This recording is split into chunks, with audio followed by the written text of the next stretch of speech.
Hello everyone, good morning.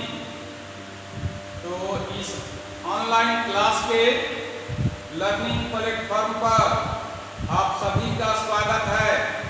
तो मैं आप लोगों को सबसे पहले बायोलॉजी पढ़ाऊंगा और उस बायोलॉजी में मैं शुरू करूंगा सेल बायोलॉजी या साइटोलॉजी। सेल बायोलॉजी या cytology, cell biology, cell biology और साइटोलॉजी। साइटोलॉजी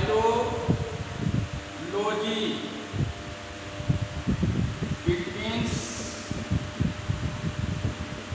कोशिका विज्ञान। क्या मैं शुरू किया हूँ कोशिका विज्ञान। तो आप सभी जानते हैं कि सेल क्या है, कोशिका क्या है। तो सभी जीव जो होते हैं, जितने भी जीव होते हैं, सभी जीवों के शरीर के संरचनात्मक और कार्यात्मक इकाई को कोशिका कहा जाता है। जितने भी जीव हैं उन सभी जीवों के शरीर की रचना किसके द्वारा हुई है? कोशिका के द्वारा हुई है। इससे कोशिका क्या हुआ? जीवों के शरीर के संरचनात्मक और कार्यात्मक इकाई हुआ। संरचनात्मक और कार्यात्मक क्या हुआ? इकाई हुआ। और इस कोशिका का आविष्कार कब हुआ था? 1665 में। किसके द्वारा? रॉबर्ट हुक के द्वारा। कोशिका का आविष्कार किसने किया था? Robert Hooke. Robert Hooke. तो ये सेल है कोशिका। कोशिका तो सभी जीवों के शरीर, सभी जीवों के शरीर के संरचनात्मक और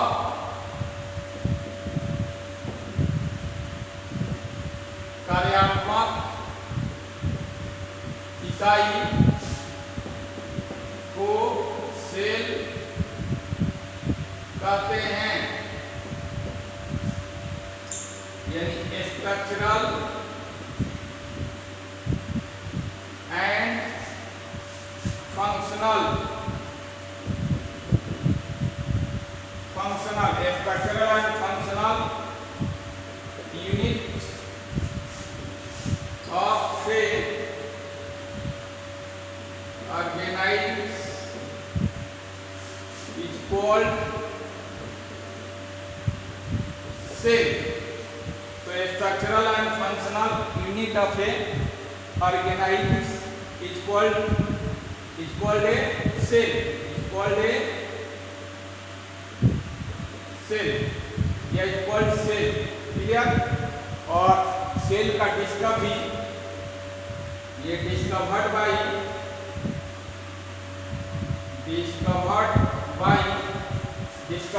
सेल का डिस्कवर्ड बाय रॉबर्ट हुक कब? 1665। तो ये जो है, और आप सभी जानते हैं कि सेल का स्ट्रक्चर कैसा होता है। तो इस पॉइंट को पहले नोट करेंगे और इस साइटोलॉजी में हम सबसे पहले क्या बताएंगे? Plasma membrane. Plasma membrane. तो इस सारे पॉइंट को नोट करिए। सारे पॉइंट को नोट करेंगे माय डियर स्टूडेंट। चलिए नोट करिए। सभी जीवों के क्या लिखा हुआ है? सभी जीवों के शरीर के संरचनात्मक और कार्यात्मक इकाई को सेल कहा जाता है। सभी जीवों के शरीर के संरचनात्मक और कार्यात्मक इकाई को सेल कहा जाता है। जितने भी जीव हैं सभी के शरीर के संरचनात्मक और कार्यात्मक इकाई को सेल कहा जाता है। structural and functional unit of a organism is called a cell. Cell is discovered by Robert Hooke in 1665. तो माय डियर स्टूडेंट लिखिए। अब देखिए आगे की ओर पढ़ते हैं।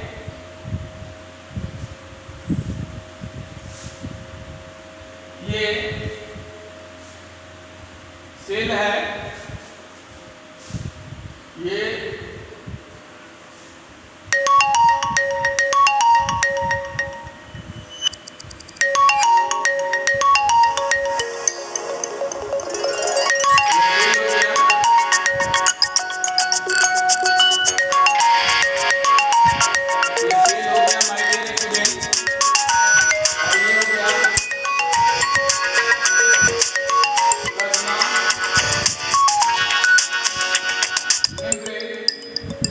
सेल का जो आउटर घेरा है, सेल का जो आउटर घेरा है, उस आउटर घेरा को प्लाज्मा मेम्ब्रेन कहा जाता है।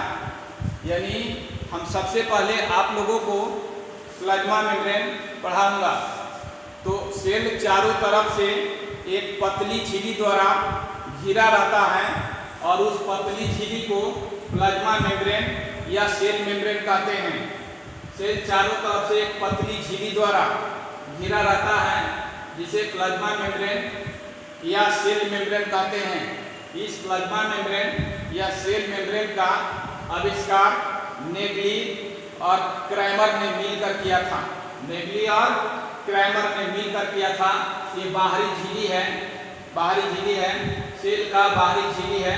सेल चारों तरफ से एक पतली झिल्ली द्वारा घिरा हुआ है और इस पतली झिल्ली को क्या कहते हैं? प्लाज्मा मेम्ब्रेन कहते हैं।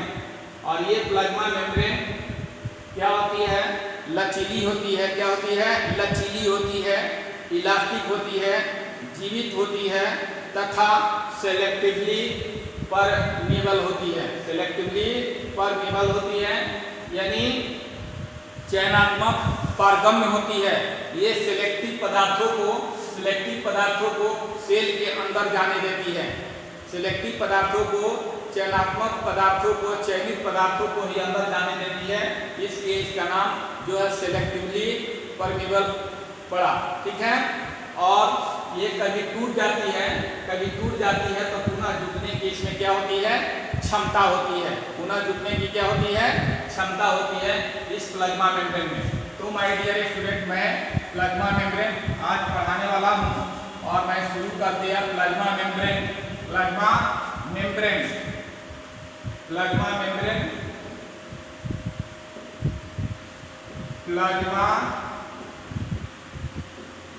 मेम्ब्रेन और cell membrane.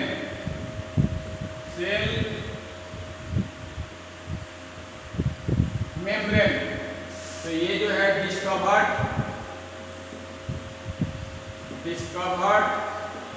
By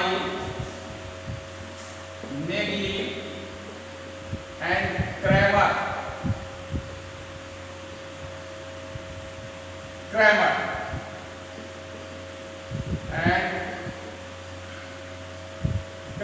plasma membrane का डिस्कवरी नेगली और क्रैमर द्वारा मिलकर हुआ।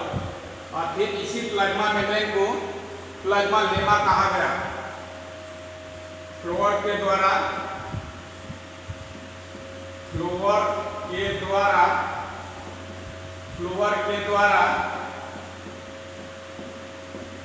प्लाज्मा मेम्ब्रेन को प्लाज्मा लेमा कहा गया। ठीक है। तो ये प्लाज्मा मेम्ब्रेन या cell membrane discovered by Nageli and Cramer और फ्लावर के द्वारा प्लाज्मा मेम्ब्रेन को प्लाज्मा लेमा कहा गया। तो माय डियर स्टूडेंट, मैंने सभी सेल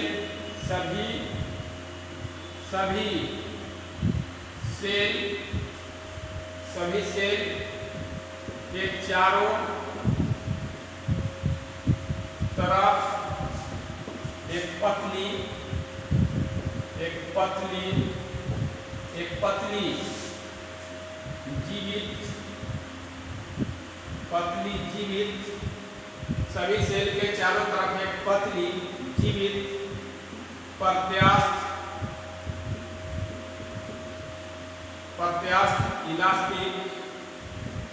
इलास्टिक तथा सेलेक्टिवली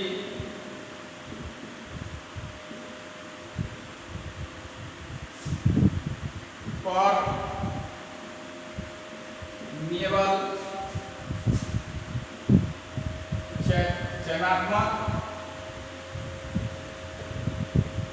चयनात्मक पारगम्य, ठीक है। सभी सेल के चारों तरफ एक पतली जीवित प्रत्यास्थ तथा चयनात्मक परमेबल यानी चयनात्मक पारगम्य, चारों तरफ एक पतली जीवित प्रत्यास्थ तथा चयनात्मक यानी चयनात्मक पारगम्य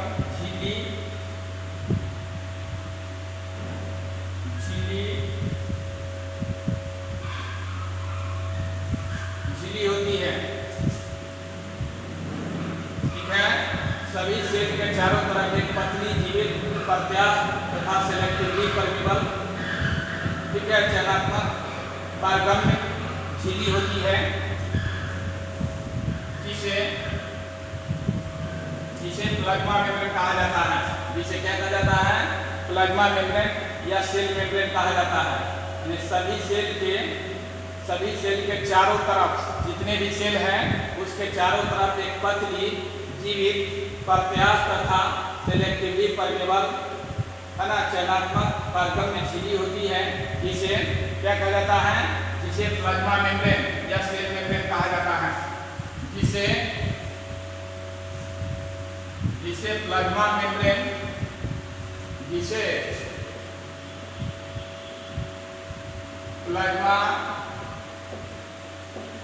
मेम्ब्रेन या सेल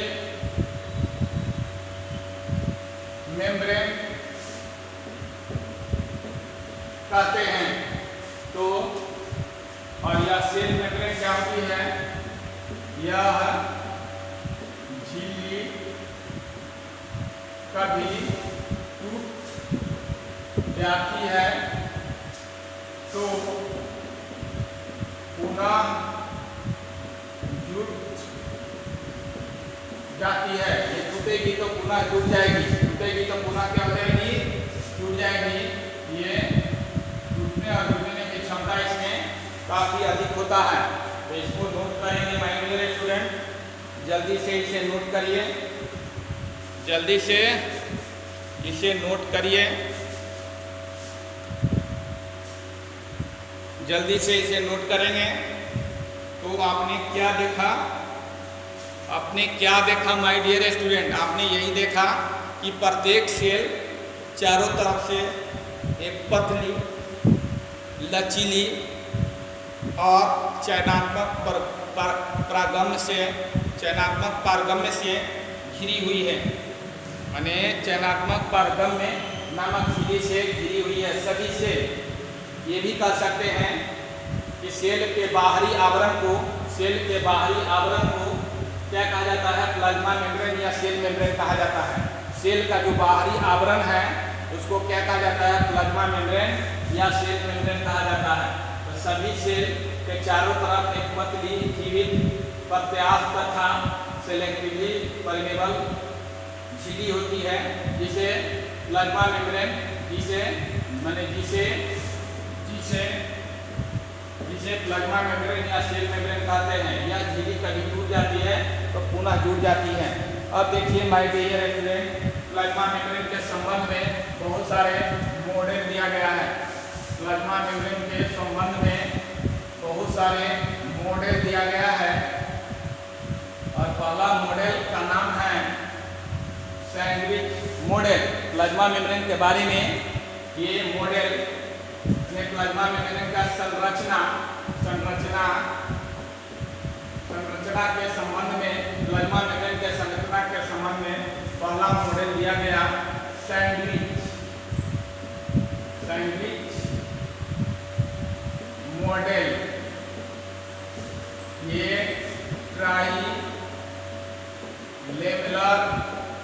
है, त्रिस्तरीय है। क्या है?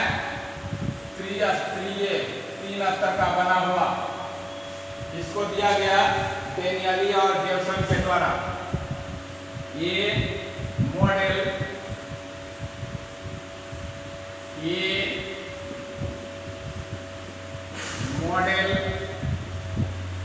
डेनियली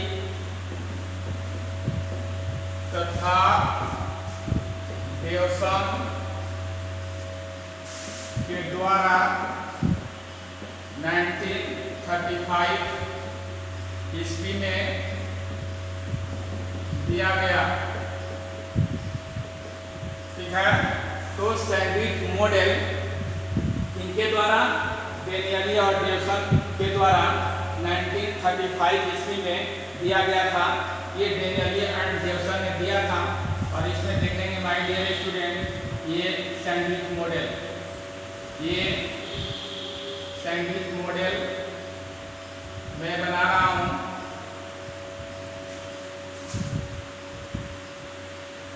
ये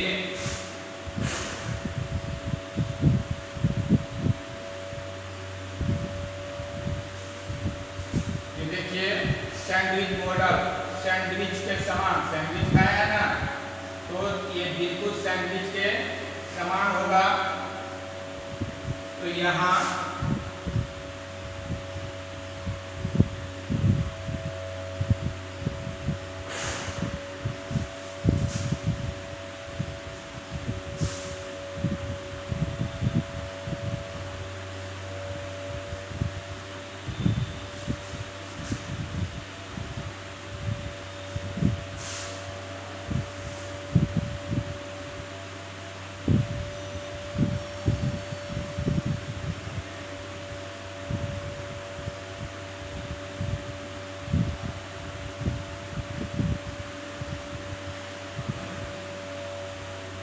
ये देखिए सैंडविच मॉडल बन रहा।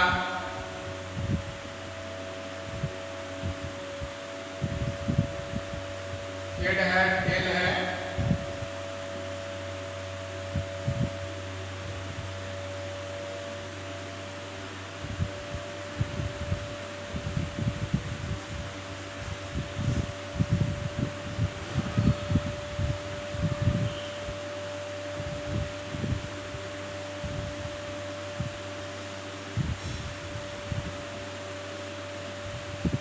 पोलर भाग है,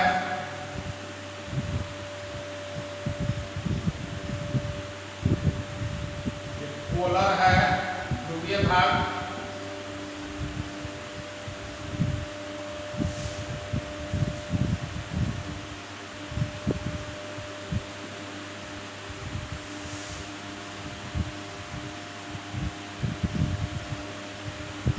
ये माय डियर स्टूडेंट, ये प्रोटीन लेयर है, ये भी प्रोटीन लेयर है। ये फॉस्फोलिपिड के 2 लेयर हैं, जो द्विस्तरीय हैं। फॉस्फोलिपिड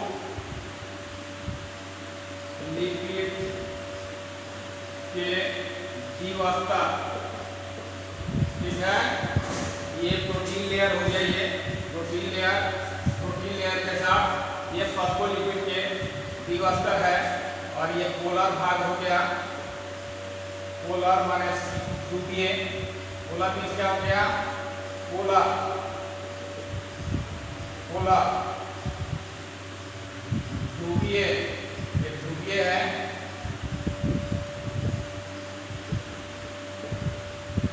पोलर ध्रुवीय, ये पोलर भाग हो गया। ये सब पोलर है, ये भी पोलर है। और ये जो है नॉन पोलर है। ये क्या है? नॉन पोलर, ये नॉन पोलर, ये नॉन पोलर और ध्रुवीय, और ध्रुवीय। ये पोलर भाग जो है शीर्ष होता है। पोलर भाग क्या होता है? शीर्ष। ये पोलर भाग क्या होता है? शीर्ष। और ध्रुवीय भाग क्या होता है? पूंछ होता है। ये क्या होता है? पूंछ। क्या होता है? पूंछ। तो ये माय डियर स्टूडेंट, इस संरचना को बनाएंगे जल्दी से, संरचना को बनाइए जल्दी। तो मैं समझा रहा हूँ, संरचना को बनाएंगे।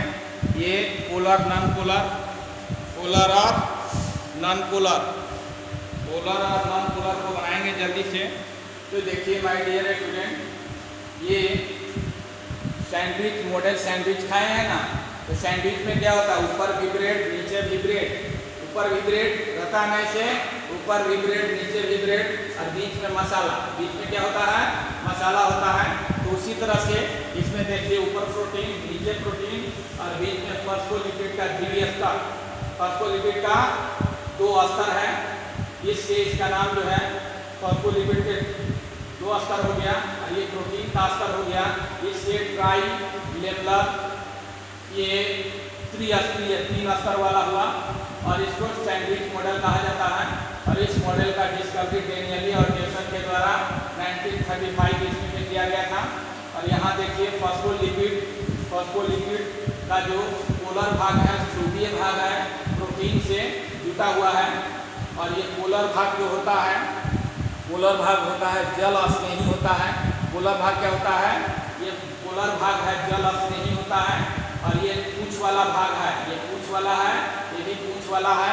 तो ये देख रहे हैं नॉन पोलर है, ये क्या है, नॉन पोलर। तो नॉन पोलर जो है अध्रुवीय होता है और ये जल विरोधी होता है, ये जल विरोधी होता है। नॉन पोलर क्या होता है, जल विरोधी होता है। और जो पोलर भाग है प्रोटीन के साथ हाइड्रोजन बॉन्ड या आयनिक बॉन्ड द्वारा बंधा रहता है। जबकि नॉन पोलर भाग जो है, नॉन पोलर भाग जो है वह वैन डर वाल्स बल द्वारा बंधा रहता है, वैन डर वाल्स बल द्वारा बंधा रहता है। और पूरे प्लाज्मा मेम्ब्रेन की मोटाई जो होती है 75 एंगस्ट्रॉम होती है। 20 एंगस्ट्रॉम प्रोटीन हो गया, 20 एंगस्ट्रॉम प्रोटीन हो गया और 35 एंगस्ट्रॉम क्या हो गया, 35 एंगस्ट्रॉम क्या हो गया, फॉस्फोलिपिड हो गया। 35 एंगस्ट्रॉम क्या हो गया, फॉस्फोलिपिड हो गया। इस तरह से पूरे प्लाज्मा मेम्ब्रेन की जो मोटाई होगी क्या होगी, 75 एंगस्ट्रॉम, 75 एंगस्ट्रॉम। तो मैंने क्या बताया सैंडविच मॉडल में my dear student, sandwich model में यही बताया कि प्रोटीन लेयर्स के बीच में फॉस्फोलिपिड के एक मोटी सतह को मिलने से प्लाज्मा मेम्ब्रेन का निर्माण होती है। और इस मॉडल का आविष्कार डेनियली और ड्यूसन ने 1935 में किया था, ठीक है। और इसमें जो फॉस्फोलिपिड है, फॉस्फोलिपिड में 2 भाग है, एक पोलर भाग है और दूसरा नॉन पोलर भाग है। पोलर जो ध्रुवीय भाग है, ध्रुवीय भाग है जैसे प्रोटीन लेयर के साथ ये सभी ध्रुवीय है, ध्रुवीय ध्रुवीय ध्रुवीय ध्रुवीय ध्रुवीय ध्रुवीय सभी जो है प्रोटीन लेयर के साथ जुटा हुआ है। नीचे भी ध्रुवीय है, प्रोटीन लेयर के साथ जुटा हुआ है, क्योंकि ये ध्रुवीय भाग जल स्नेही होता है, हाइड्रोफिलिक होता है। क्या होता है, हाइड्रोफिलिक होता है। और नॉन पोलर भाग जो होता है हाइड्रोफोबिक होता है, जल विरोधी होता है, जल विरोधी होता है। तो ये जो है पोलर भाग जो है, पोलर भाग प्रोटीन के साथ हाइड्रोजन बॉन्ड या आयनिक बॉन्ड द्वारा बंधा रहता है। जबकि नॉन पोलर भाग जो है, नॉन पोलर भाग किसके द्वारा बंधा रहता है, नॉन पोलर भाग जो है वैन डर वाल्स बल द्वारा बंधा रहता है। तो ये माय डियर स्टूडेंट क्या हुआ, सैंडविच और ये सैंडविच मॉडल हुआ। और इस मॉडल का डिस्कवरी डेनियली और ड्यूसन के द्वारा हुआ था। और ये फॉस्फोलिपिड देखिए, फॉस्फोलिपिड, फॉस्फोलिपिड एम्फीपैथिक होती है, एम्फीपैथिक,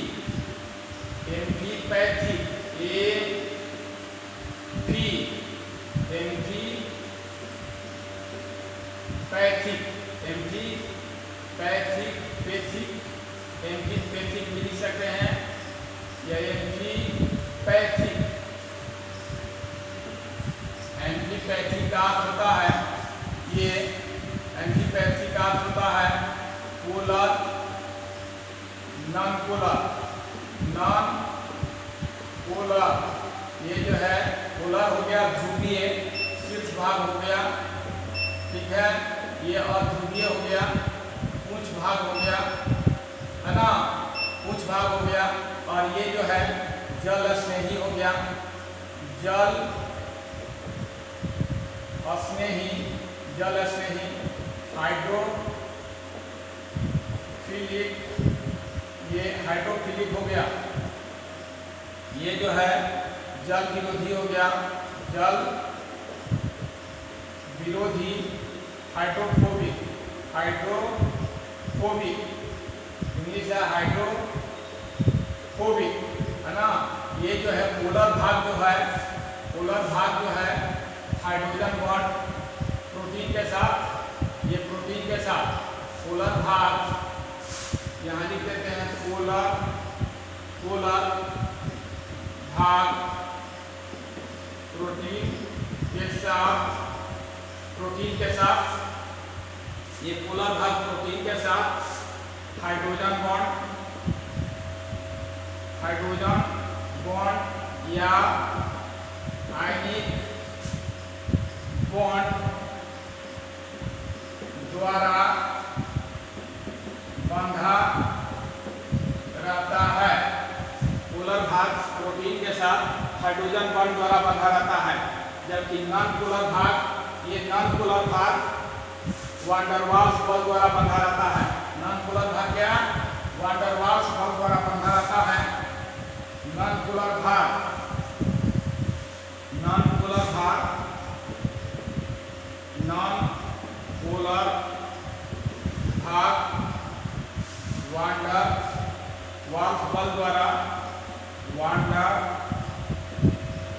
वाल्स बल द्वारा बंधा रहता है।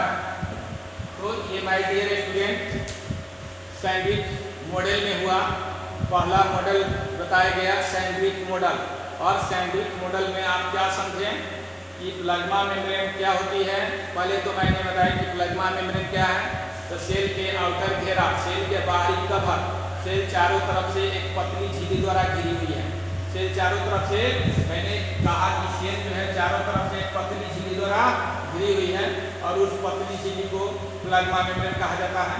और ये पतली झिल्ली कैसा होती है? जीवित होती है, प्रत्यास्थ होती है और सेलेक्टिवली परमीबल होती है, यानी सिलेक्टिव पदार्थों को अंदर जाने देती है और बाहर निकलने देती है। सभी पदार्थ अंदर नहीं जा सकते हैं, और ये कभी टूट जाती है तो पुनः टूट जाती है, टूटने और जुटने की क्षमता इसमें काफ़ी अधिक होती है, ठीक है। और उसे प्लाज्मा मेम्ब्रेन कहा जाता है। और प्लाज्मा मेम्ब्रेन का डिस्कवरी नेगली और क्राइमर ने किया था। और प्लाज्मा मेम्ब्रेन को फ्लावर ने क्या किया? प्लाज्मा लेमा कहा, प्लाज्मा लेमा कहा, ये बात बताई। इसके बाद मैंने बताई सैंडविच मॉडल, प्लाज्मा मेम्ब्रेन के स्ट्रक्चर में सैंडविच मॉडल बताया। और सैंडविच मॉडल में मैंने ये बताया कि प्लाज्मा मेम्ब्रेन है प्रोटीन लेयर्स के बीच में फॉस्फोलिपिड के मोटी सतह को मिलने से होती है। और प्रत्येक प्रोटीन सतह 20 एंगस्ट्रॉम और फॉस्फोलिपिड का, फॉस्फोलिपिड है ना, फॉस्फोलिपिड 35 एंगस्ट्रॉम, 35 एंगस्ट्रॉम। इस तरह से पूरे प्लाज्मा मेम्ब्रेन की मोटाई क्या होगी? 75 एंगस्ट्रॉम, यानी 20 एंगस्ट्रॉम प्रोटीन हो गया प्लस 35 एंगस्ट्रॉम ये फॉस्फोलिपिड हो गया। Phospholipid 20 angstrom protein, 20 angstrom protein, या पहले प्रोटीन लिखिए, protein 20 angstrom plus phospholipid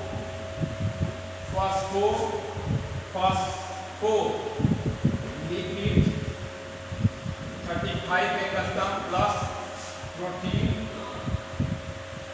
20 angstrom, जो मैंने दिखाया था इक्वल टू 75 एंगस्ट्रॉम टोटल।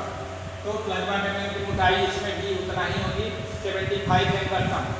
अब मैंने बताया कि प्लाज्मा मेम्ब्रेन है दो प्रोटीन लेयर्स, मैंने प्रोटीन लेयर्स के बीच में, प्रोटीन लेयर्स के बीच में फॉस्फोलिपिड की एक मोटी सतह को मिलने से प्लाज्मा मेम्ब्रेन का निर्माण होती है। और फॉस्फोलिपिड में दो भाग होता है, मैंने फॉस्फोलिपिड एम्फीपैथिक होती है, इससे उसमें दो भाग, पोलर और नॉन पोलर। पोलर भाग शीर्ष को कहा जाता है, जो जल स्नेही होता है, हाइड्रोफिलिक होता है। नॉन पोलर जल विरोधी होता है, जिसको इंग्लिश में हाइड्रोफोबिक कहा जाता है। Hydrophobic, hydrophobic, clear? हाइड्रोफोबिक माने पूंछ वाला भाग। और चूंकि पोलर भाग प्रोटीन के साथ हाइड्रोजन बॉन्ड या आयनिक बॉन्ड द्वारा बंधा रहता है, जबकि नॉन पोलर भाग वान डर वाल्स बल द्वारा बंधा रहता है। ये सारे चीज बताए। इसके बाद भी आज के वैज्ञानिकों ने इसे बिल्कुल नकार दिया है। इस मॉडल को परमिशन नहीं मिला है। परीक्षा में यदि पूछा जाएगा कि सैंडविच मॉडल क्या है तो लिखेंगे, और ये पूछा जाएगा कि क्या वैज्ञानिकों द्वारा सैंडविच मॉडल को एक्सेप्ट किया गया है तो नहीं किया गया है। क्यों नहीं एक्सेप्ट किया गया है कि इसमें देखा जा रहा है कि आपने देखा कि ऊपर में प्रोटीन, नीचे में प्रोटीन और बीच में फॉस्फोलिपिड, यानी प्रोटीन पूरा जो है फॉस्फोलिपिड को चारों तरफ से घिरे हुए हैं, जबकि प्लाज्मा मेम्ब्रेन में ऐसा नहीं होता है कि प्रोटीन चारों तरफ से फॉस्फोलिपिड को घेरे।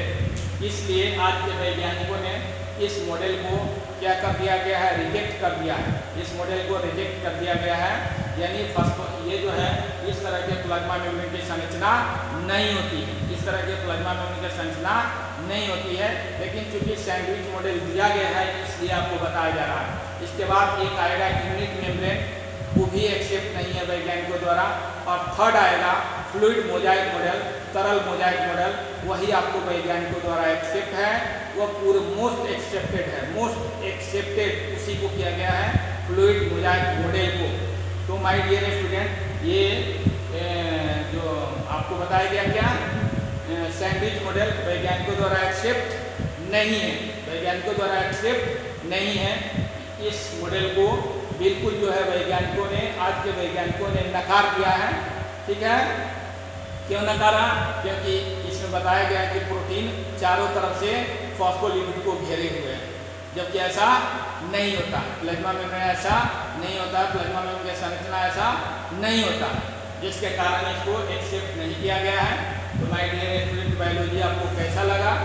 यदि आपको अच्छा लगता है तो वीडियो को जरूर लाइक करेंगे, शेयर करेंगे और सब्सक्राइब करेंगे, ताकि लेटेस्ट वीडियो आपके तक अपडेट होते रहे। तो माय डियर स्टूडेंट, आज बायोलॉजी में इतना ही है ना, बायोलॉजी में इतना है। Thanks a lot, goodbye. Thanks a lot, goodbye सभी को।